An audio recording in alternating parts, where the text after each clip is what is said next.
Happy Monday, kindergarten, and welcome to today's reading.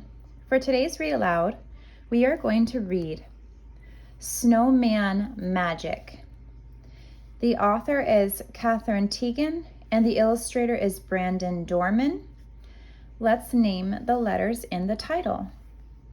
In the word snowman, we have S-N-O-W-M-A-N. Snowman, snowman. In the word magic, we have M-A-G-I-C, magic, magic, snowman magic. Now this book we've had for a very long time. My oldest son, Matthias, was a kindergartner in 2016, and he is now in 4th grade. His kindergarten teacher was Miss Meyer. So it says, Merry Christmas, Matthias. Love, Mrs. Meyer. 2016. Snowman Magic.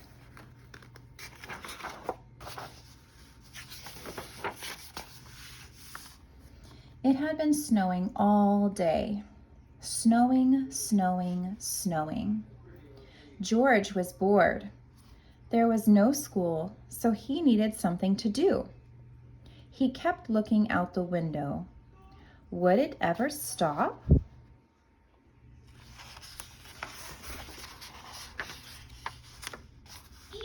The next morning, the sun was shining. Then George looked out the window. Everything was a brilliant white. The snow was so bright. It was almost hard to look at. If he squinted, he could see it was very deep, and it had drifted high against the slope in his backyard. Look, there's 2 red birds, which are called, in Ohio, cardinals. George put on his warm socks, and his snow pants, and his flannel shirt. Then he put on his snow jacket, his boots, his mittens, and his hat. He was ready.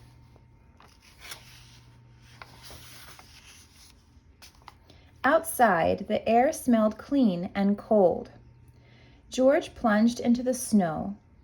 It was fluffy, but crunchy too. He made a snowball and threw it against a tree. It was very, very quiet.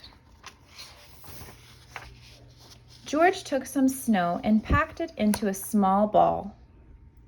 Then he started rolling the ball in the snow. The ball got bigger and bigger. When the ball got too heavy to roll, he stopped rolling it near the bottom of the slope. Then he started rolling a medium-sized ball. He put it on top of the big ball. Finally, he made a small ball for the top. George went inside the house and found a scarf in the closet and a carrot in the refrigerator. In the old days, his mother told him people used to take pieces of coal and use them to make eyes, but there wasn't any coal in George's house. So he found 2 buttons and brought them outside with the scarf and the carrot.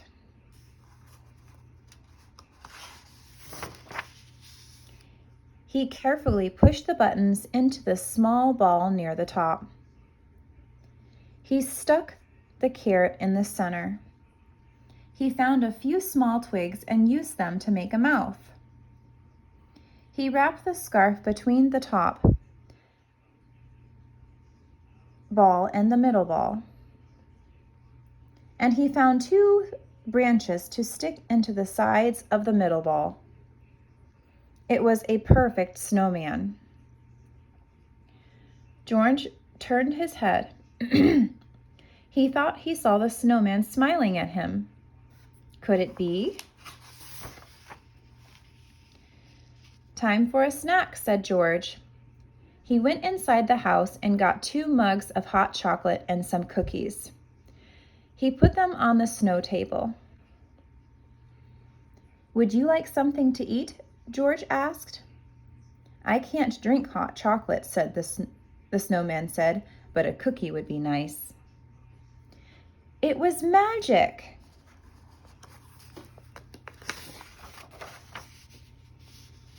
After their snack, George made a cave tunneling deep into the snow slope. He piled up snowballs at the entrance. Then he threw a couple at the snowman.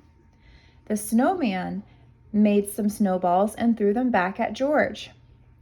His long branch arms helped him throw the snowballs very fast, very far. It was hard to say who won the fight, but it was still fun.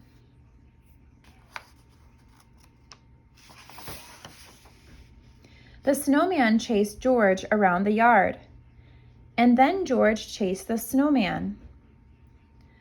The snowman couldn't move that fast, so it was easy for George to sneak up on him. It was starting to get dark. George didn't want to go inside, but his mother was calling him. "Goodbye, snowman," he said. "I will see you tomorrow." George thought he heard the snowman say goodnight. The next day it was warmer. The sun was even brighter, and the snowman was shrinking. George played with him all day, but he could tell that the snowman didn't have quite the same energy.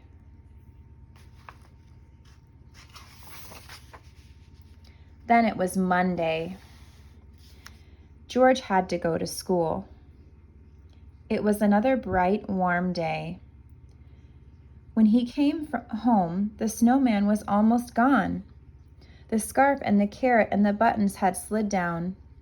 He could hardly recognize his snowman. The cave had collapsed too, and the snow table had melted.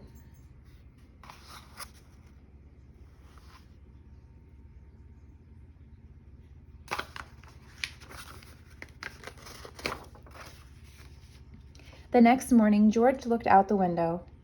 It was snowing. Snowing, snowing, snowing. He couldn't wait